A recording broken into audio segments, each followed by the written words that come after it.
دور رہو مجھ سے، تمہیں کیوں سمجھ میں نہیں آتی کہ مجھے تم سے ڈر لگتا ہے؟ میں نے شاہ رخ کو دھکا دیتے ہوئے کہا تھا، نفرت ہے مجھے مردوں سے اور تم سے بھی، خدا کے لیے مجھے تنہا چھوڑ دو۔ میں گھٹنوں کے بل بیٹھ گئی، دونوں ہاتھوں سے اپنا چہرہ چھپا لیا۔ میں پھوٹ پھوٹ کے رونے لگی، شاید وہ بھی تنگ آیا تھا۔ گھٹنوں کے بل میرے برابر میں بیٹھ گیا، میرے دونوں ہاتھ بڑے غصے سے میرے چہرے سے پیچھے کیے۔ کہنے لگا، دوسروں کی زندگیوں میں اتنا بھی انوالو ہونا اچھا نہیں ہوتا کہ آپ کی اپنی زندگی متاثر ہو۔ میں کیوں تمہیں وقت دوں، کیوں تم سے دور رہوں؟ شادی میں نے اس لیے تو نہیں کی نا کہ تم سے دور رہوں۔ جب تک تم ڈرتی رہو گی، مجھے پاس نہیں آنے دو گی، تمہیں کیسے پتہ چلے گا کہ جس چیز کا ڈر تم نے اپنے اندر بٹھا رکھا ہے وہ سچ ہے یا جھوٹ ہے؟ میں نے کہا سچ ہے، مجھے پتہ ہے سچ ہے۔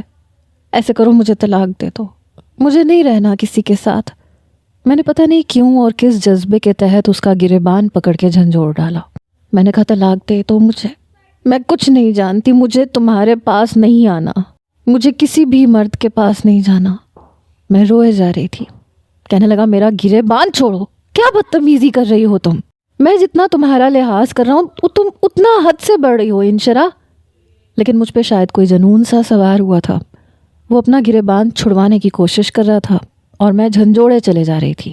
بے ساختہ ایک تھپڑ میرے منہ پہ پڑا تھا، پھر اس نے اپنا گریبان مجھ سے چھڑوایا۔ میں رونے لگی۔ کہنے لگا، یہ تم نے مجھے مجبور کیا ہے کہ میں تم پہ ہاتھ اٹھاؤں، میں اس مزاج کا نہیں ہوں۔ پھر اپنا ہاتھ دیکھنے لگا، پھر میرے رخسار کی طرف دیکھنے لگا۔ میں روئے جا رہی تھی، روتے روتے میں بے حال سی ہونے لگی تھی۔ اسے شاید اپنے رویے پہ افسوس ہوا تھا، اس نے میری کمر سہلانی چاہی، لیکن میں نے اس کا ہاتھ پیچھے کر دیا۔ میں نے کہا، ہاتھ مت لگاؤ مجھے، میری جان چھوڑ دو۔ پتہ نہیں یہ شادی اتنی ضروری کیوں ہے؟ کاش تم انکار کر دیتے، کاش میں انکار کر دیتی، یا کاش میری زندگی میں وہ کچھ نہ ہوا ہوتا جو ہو چکا ہے۔ میں شاید اپنے اختیار میں نہیں تھی۔ وہ میرے پاس آ گیا، کہنے لگا، کیا ہوا ہے تمہاری زندگی میں؟ میں ایک دم چپ ہوئی۔ میں نے کہا، کچھ نہیں ہوا، کچھ بھی نہیں ہوا۔ میں بیڈ پہ جا کے لیٹ گئی۔ روتے روتے میں سو چکی تھی۔ خواب میں پھر سے وہی تبریز کے ساتھ گزرے ہوئے لمحات یاد آنے لگے۔ میں ایک دم اٹھ بیٹھی، دیکھا تو وہ میرے برابر میں سو رہا تھا، لیکن مجھے ہاتھ نہیں لگایا تھا، نہ میرے قریب ہوا تھا۔ میں نے اٹھ کے اپنے کپڑے تبدیل کیے، وضو کیا اور جائے نماز پہ بیٹھ کے تہجد کی نماز پڑھی۔ میں پھوٹ پھوٹ کے رونے لگی کہ میری زندگی سے وہ ورق غائب کر دے جس میں تبریز کی وجہ سے میری زندگی میں اذیت بھر گئی۔ کاش کی زندگی ایک کتاب کی مانند ہوتی، انسان کو اختیار ہوتا کہ اپنی زندگی کے ناپسندیدہ لمحات کو پھاڑ کے پھینک سکتا، تو میں یہی کرتی، لیکن یہ میرے اختیار میں نہیں تھا، ایسا ممکن نہیں تھا۔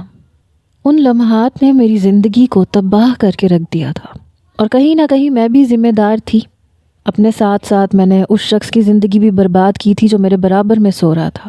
وہ میری وجہ سے پریشان تھا، اپنی زندگی کے اچھے دن وہ میرے ساتھ یادگار بنانا چاہتا تھا، لیکن میں نے اس کے یہ دن مصیبت بنا کے رکھ دیے تھے۔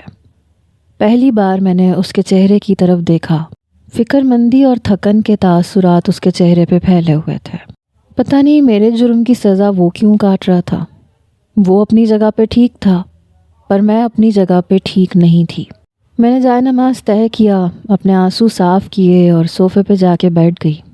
تبھی میرے موبائل پر میسج کی ٹون بجی۔ رات کے 3 بج رہے تھے۔ میں نے اپنا موبائل اٹھایا تو ہوش اڑ کے رہ گئے، کیونکہ واٹس ایپ پہ تبریز کا میسج آیا تھا۔ اس کا میسج کیسے آ سکتا تھا؟ شاید اس کا موبائل کسی اور کے پاس۔ میں نے اس کا واٹس ایپ آن کیا تو اس پہ لکھا تھا، کیسی ہو جانے من؟ میں نے ٹائپ کیا، کون بول رہا ہے؟ کہنے لگا، میں تمہارا شوہر تبریز۔ میں نے کہا، جھوٹ مت بولو، وہ مر چکا ہے۔ کہنے لگا، کس نے کہہ دیا کہ میں مر گیا ہوں؟ وہ تو مجھے کچھ مہینوں کے لیے روپوش ہونا تھا، ایک بہت بڑے مسئلے میں پھنس گیا تھا، لیکن اب نکل چکا ہوں، اور سب سے پہلا میسج میں نے تمہیں کیا ہے۔ پھر اس کی کال آنے لگی، میں نے جلدی سے فون کاٹ دیا، پھر سے کال آنے لگی، میں نے موبائل بند کر دیا۔ میرا تو دل دھڑکنا بھول گیا تھا۔ یہ شخص زندہ تھا؟ یہ پھر سے میری زندگی جہنم بنانے کے لیے آ گیا تھا؟ میں پہلے ہی اس کے دیے ہوئے زخموں کو بھول نہیں پائی تھی۔ مجھے سمجھ میں نہیں آ رہا تھا کہ میں کیا کروں۔ میں نے موبائل اپنی الماری میں کپڑوں کے نیچے رکھ دیا۔ مجھے اب اپنے موبائل سے بھی ڈر لگ رہا تھا. پتہ نہیں کیوں لیکن مجھے بے تحاشا ڈر لگ رہا تھا کہ پتہ نہیں وہ کیا کرے گا. اس کے پاس میری ویڈیو تھی، وہ مجھے بدنام کر سکتا تھا. میری زندگی داؤ پہ لگ چکی تھی. خوف کے مارے میں صوفے سے اٹھی اور بیڈ پہ جا کے لیٹ گئی، لیکن ابھی بھی ڈر لگ رہا تھا.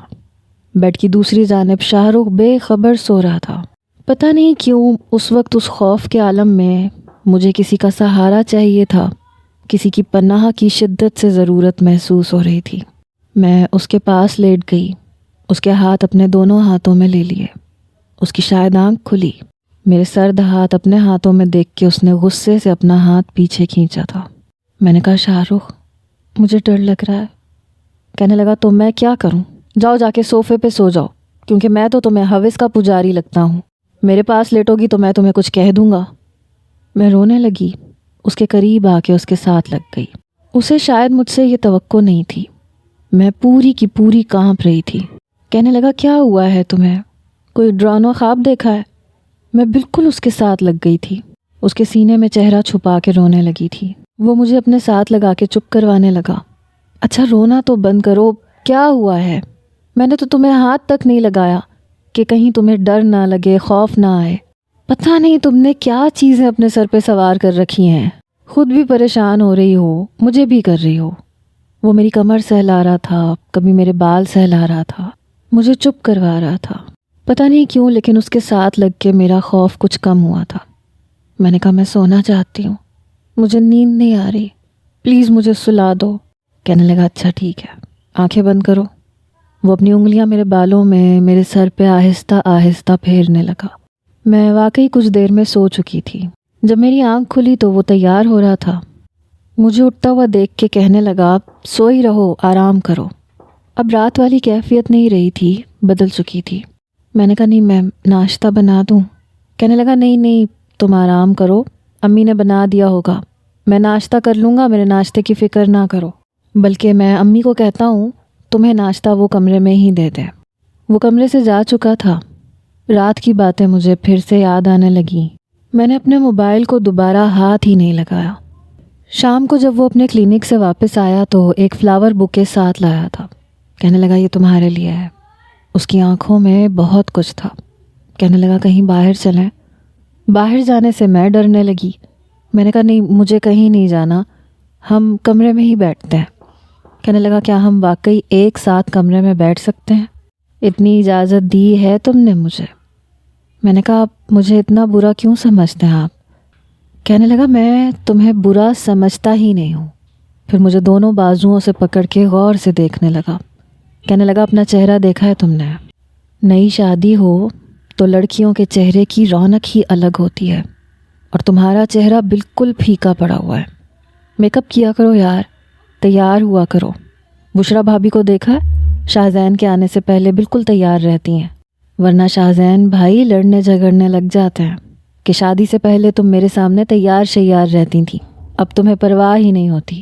تم جانتی ہو انہیں اتنی عادت ہو چکی ہے بشرا بھابھی کی اسی محبت کی جو وہ شادی سے پہلے ان سے کرتی تھیں، اظہار کرتی تھیں، اور کبھی کبھی وہ تنگ آ جاتی ہیں، کہتی ہیں کہ شادی کے بعد انسان بدل جاتا ہے. لیکن شاہزین کو تبدیلی برداشت نہیں ہوتی. وہ کہتا ہے ویسی ہی رہا کرو. اور میں تو تم سے ایسی کوئی بھی ڈیمانڈ نہیں کرتا. تمہیں پتہ ہے مجھے تمہاری یہی عادت اچھی لگتی تھی کہ تم کسی سے فری نہیں ہوتی تھی. مجھے یہ بھی اچھا لگا کہ تم نے مجھے کبھی فون نہیں کیا، کبھی باتیں نہیں کی، کبھی مجھ سے بے تکلف ہونے کی کوشش نہیں کی. کیونکہ شادی سے پہلے کی جانے والی محبت انسان کو بعد میں پچھتاوے پہ مجبور کرتی ہے. یا تو عورت مرد کے کیے ہوئے وعدوں پہ اسے پریشان کرتی رہتی ہے، یا پھر مرد عورت کی ذرا سی غفلت بھی برداشت نہیں کر پاتا. اب میں اسے کیا بتاتی کہ میں اس سے بے تکلف کیوں نہیں ہوئی. میں بہت اچھی لڑکی نہیں تھی، کم از کم اتنی اچھی تو نہیں تھی جتنا وہ مجھے سمجھ رہا تھا. وہ مجھے پسند ہی کہاں تھا. میری آنکھوں میں تو کوئی اور ہی خواب تھے جن خوابوں نے مجھے تڑپنے پہ مجبور کر دیا تھا. آج میں اس کے کہنے پہ تیار ہو گئی، پر پھر وہی خوف مجھ پہ طاری ہونے لگا.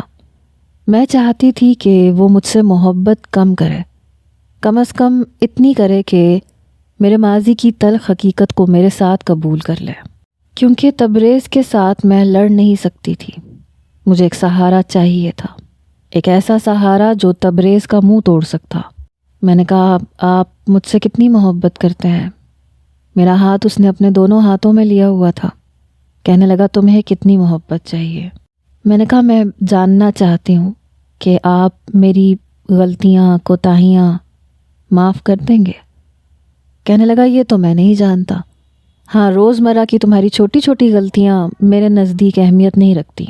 میں ان مردوں میں سے نہیں ہوں جو بہت زیادہ ڈیمانڈ کرتے ہیں۔ تم بس ہلکا سا بھی تیار ہو جایا کرو گی تو اٹس اوکے۔ کبھی طبیعت ٹھیک نہ ہو، تم کام نہ کرو یا تیار نہ ہو تو بھی کوئی بات نہیں ہے، ظاہر سی بات ہے تم انسان ہو۔ میں نے کہا نہیں، میرے ماضی کی کوئی ایسی غلطی اگر آپ کے سامنے آ جائے جو برداشت کرنی مشکل ہو تو کیا کریں گے؟ کہنے لگا کون سی غلطی پہلے یہ بتاؤ۔ میں نے کہا نہیں آپ بتائیں پہلے کہ آپ میں معاف کرنے کی ہمت اور حوصلہ ہوگا۔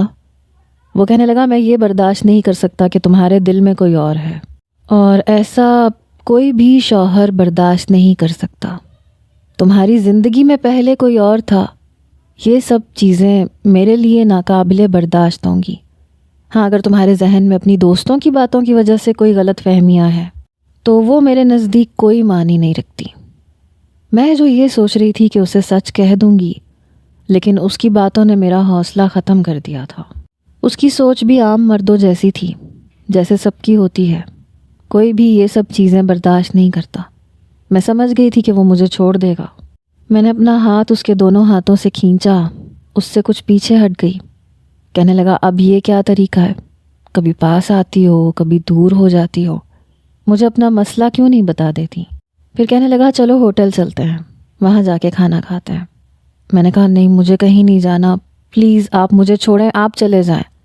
لیکن وہ میرا ہاتھ پکڑ کے مجھے لے گیا۔ مینیو کارڈ بھی مجھے دیا، میں نے کھانا آرڈر کر دیا۔ میں ابھی کھانا کھا رہی تھی جب میری نظر تبریز پہ پڑی۔ وہ اپنے کسی دوست کے ساتھ ہمارے سامنے والی ٹیبل پہ بیٹھا تھا اور مجھے بڑے غصے سے دیکھ رہا تھا۔ اسے دیکھ کے تو میری جان نکلی۔ میں نے کھانا وہیں چھوڑ دیا۔ میں نے کہا شاہ رخ اٹھیں، مجھے یہاں نہیں بیٹھنا، مجھے کچھ ہو رہا ہے، مجھے بہت گھبراہٹ ہو رہی ہے۔ کہنے لگا کچھ نہیں ہوتا، کھانا تو کھا لو، کیا ہو گیا تمہیں؟ لیکن میں ریسٹورنٹ سے باہر چلی گئی۔ کچھ دیر بعد وہ بھی میرے پیچھے آ گیا۔ تبھی میں نے ریسٹورنٹ کے دروازے کے پاس تبریز کو دیکھا، لیکن میں جلدی سے گاڑی میں بیٹھ گئی۔ شاہ رخ کہنے لگا تمہاری ان عادتوں کی وجہ سے میں بہت اریٹیٹ ہو رہا ہوں۔ میں گھر آ گئی، اپنے کمرے میں آ کے بیڈ پہ لیٹ گئی۔ کچھ دیر بعد شاہ رخ بھی چینج کر کے آ گیا، میرے پاس لیٹ گیا، مجھ سے ادھر ادھر کی باتیں کرنے لگا۔ میرے قریب بھی آ چکا تھا، لیکن میرے دماغ میں جیسے آندھیاں چل رہی تھیں۔ میں اسے روک نہیں پائی۔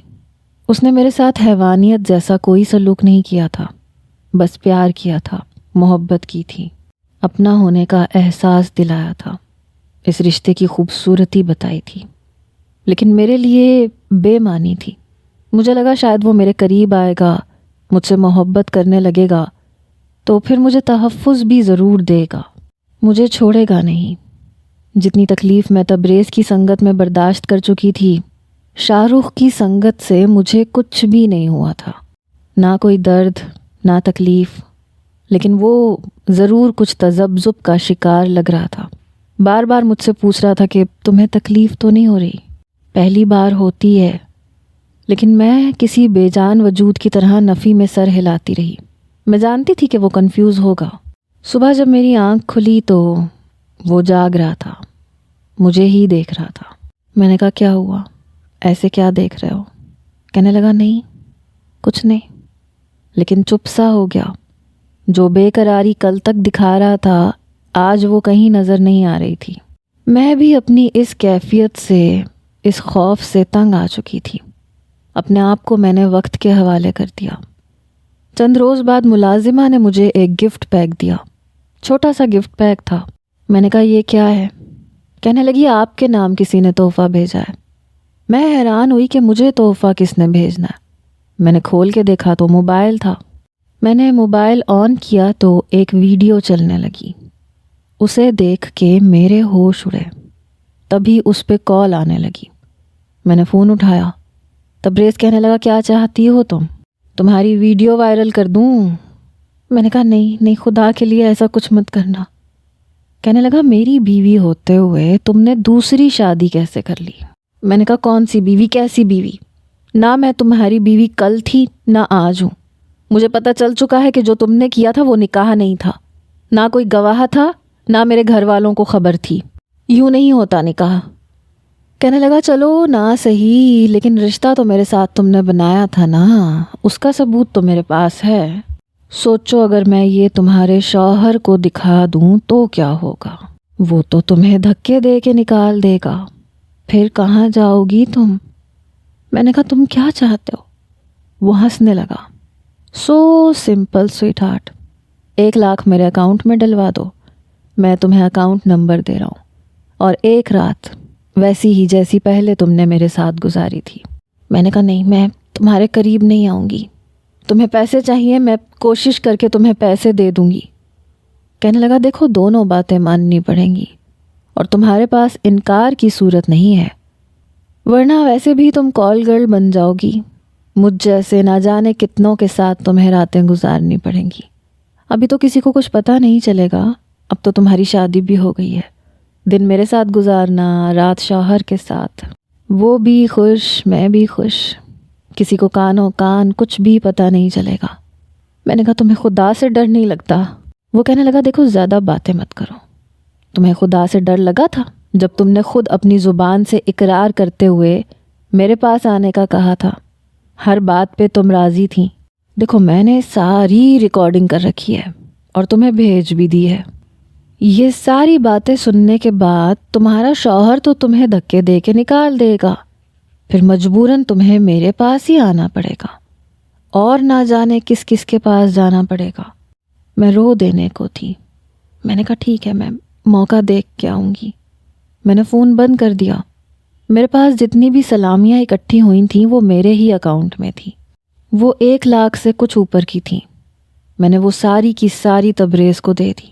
مجھے پیسوں کی پرواہ نہیں تھی، مجھے بس اپنی عزت کی پرواہ تھی۔ میں جائے نماز پہ رو رو کے دعائیں مانگ رہی تھی کہ یا اللہ مجھے اس تبریز نامی مصیبت سے بچا لے۔ وہ جب بھی کہتا تھا کہ کب آؤ گی، میں کہتی تھی میں تمہیں بتا دوں گی، ابھی میرا شوہر اور میرے سسرال والے مجھے کہیں آنے جانے کی اجازت نہیں دیتے۔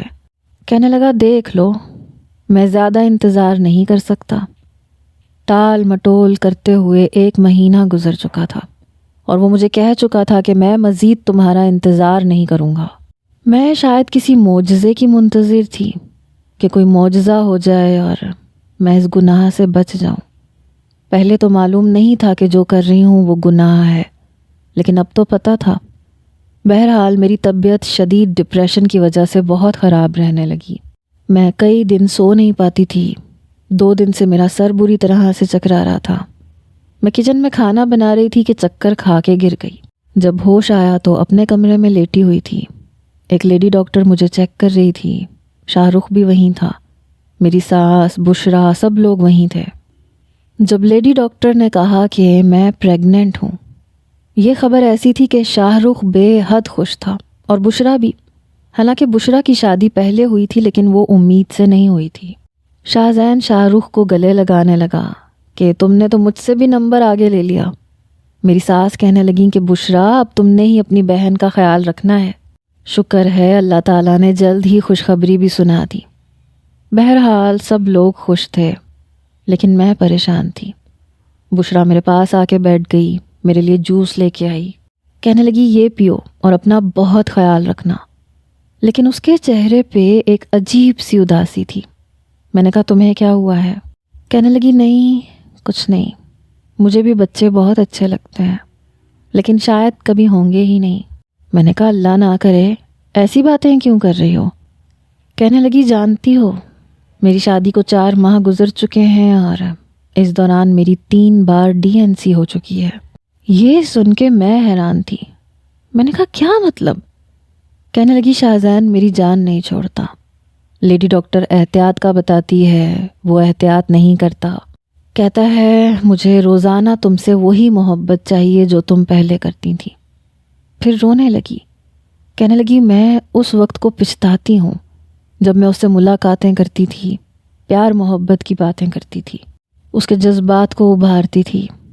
مجھے لگتا تھا ایسے وہ مجھ سے شادی کر لے گا، رشتہ بھیجے گا، لیکن یہ نہیں پتہ تھا کہ میں جو کر رہی ہوں وہ غلط ہے، اور غلط کام کا نتیجہ غلط ہی نکلتا ہے۔ نصیب میں وہی ہوتا ہے، وہی ملتا ہے جو لکھا ہوتا ہے، انسان چاہے بے حیائی کرے یا پھر حیا کی چادر میں رہے۔ تم بہت لکی ہو، شاہ رخ بہت اچھا انسان ہے۔ میں سمجھتی تھی کہ ان کا کپل ایک ہیپی کپل ہے، لیکن ایسا نہیں تھا۔ وہ بھی اپنی غلطیوں پہ پچھتا رہے تھے، اور میں کس اذیت سے گزر رہی تھی یہ میں جانتی تھی۔ میں نے جب یہ بات تبریز کو بتائی تو اسے تو جیسے آگ لگ گئی۔ کہنے لگا ضائع کرو اس بچے کو، میرے پاس پہنچو، ورنہ تمہارا شوہر تو تم سمیت اس بچے کو بھی قبول نہیں کرے گا، تم سے اس بچے کے جائز ہونے کی گواہی نہیں مانگے گا۔ میں نے اس کی منت سماجت شروع کر دی کہ خدا کے لیے میری جان چھوڑ دو، تمہیں اور پیسے چاہیے میں اور دے دیتی ہوں۔ میں یہی بات کر رہی تھی جب میرا فون کسی نے چھینا۔ میری تو جان نکلی۔ میں نے پلٹ کے دیکھا تو شاہ رخ ماتھے پہ بل ڈالے مجھے دیکھ رہا تھا۔ وہ تو اس وقت کبھی نہیں آتا تھا۔ اس نے فون کان پہ لگایا۔ میں نے کہا شاہ رخ یہ فون مجھے دو۔ اس نے مجھے پیچھے دھکیلا، پھر فون پہ کہنے لگا کون ہو تم؟ میں بار بار اس سے فون پکڑنے کی کوشش کر رہی تھی، لیکن وہ میری کلائی پکڑ چکا تھا۔ کہنے لگا تم سے پوچھ رہا ہوں کچھ، چپ کیوں ہو؟ کون ہو تم؟ کیوں میری بیوی سے بات کر رہے تھے تم؟ شاید تبریز نے فون بند کر دیا تھا۔ شاہ رخ نے غصے سے فون بیڈ پہ پھینکا اور مجھے غصے سے دیکھنے لگا۔ کون تھا یہ؟ کیا کہہ رہا تھا تم سے؟ کیوں رو رہی تھی تم اس لڑکے سے بلیک میل ہو رہی ہو؟ کیوں بلیک میل ہو رہی ہو؟ بتاؤ مجھے۔ میرا رنگ اڑا تھا۔ میں نے کہا شاہ رخ وہ میں۔ کہنے لگا مجھ سے جھوٹ مت بولنا ورنہ میں تمہاری جان لے لوں گا۔ میں نے روتے روتے اسے سب کچھ بتا دیا اور قسم کھا کھا کے بتایا۔ وہ چپ چاپ ساری بات سنتا رہا، پھر کمرے سے باہر نکل گیا۔ میں روئے جا رہی تھی۔ جب میں باہر آئی تو وہ گھر میں تھا ہی نہیں۔ میں نے اپنی ساس سے پوچھا تو کہنے لگی پتہ نہیں، کمرے سے باہر آتے ہی باہر چلا گیا تھا، شاید کوئی کام ہوگا۔ رات کے 3 بج گئے تھے لیکن وہ نہیں آیا تھا اور میں بے حد پریشان تھی۔ وہ کہاں چلا گیا تھا؟ کیوں چلا گیا تھا؟ مجھے بالکل بھی سمجھ میں نہیں آ رہی تھی۔ 3 بجے جب وہ آیا تو اس کی آنکھیں متورم سی تھیں۔ میں اس کے پاس آ گئی۔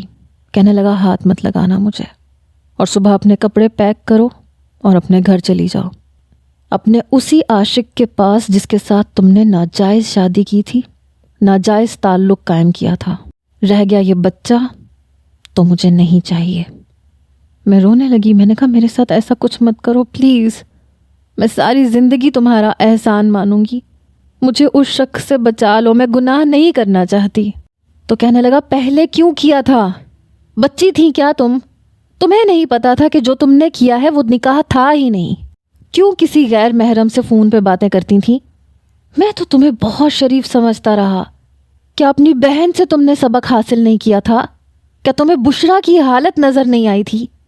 شاہزین بھائی سے شادی سے پہلے باتیں کرنے اور ملاقاتیں کرنے کی کتنی بڑی سزا کاٹ رہی ہے وہ میں واقعی نہیں جانتی تھی کہ بشرا کی زندگی کیسی گزر رہی ہے۔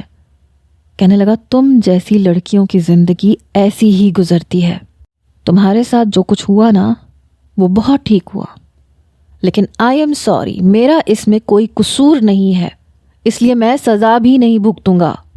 اگر زیادہ ہی ہے تو اپنے میکے میں جا کے بیٹھو، میرا بچہ پیدا کر دو، میں تم سے اپنا بچہ واپس لے لوں گا، اس کے بعد تمہیں آزاد کر دوں گا، تم جیسے چاہے زندگی گزارو۔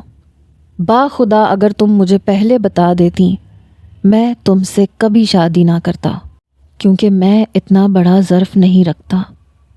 میں نے اس کے پاؤں پکڑ لیے لیکن وہ پیچھے ہٹ گیا، اپنے کپڑے تبدیل کیے اور صوفے پہ جا کے لیٹ گیا۔ میں بھی روتے روتے پتہ نہیں کب سوئی۔ صبح دروازے پہ بڑی زور سے دستک ہوئی۔ بشرا تھی، رو رہی تھی۔ کہنے لگی انشرا دروازہ کھولو۔ میں نے دروازہ کھولا۔ شاہ رخ بھی ہمارے ساتھ ہی اٹھ گیا۔ کہنے لگی بابا کو ہارٹ اٹیک ہوا ہے۔ یہ سن کے میری جان نکلی تھی۔ شاہزین بھائی اور شاہ رخ ہمارے ساتھ ہی گئے تھے۔ میرے والد کی کنڈیشن ٹھیک نہیں تھی، میرا رو رو کے برا حال تھا۔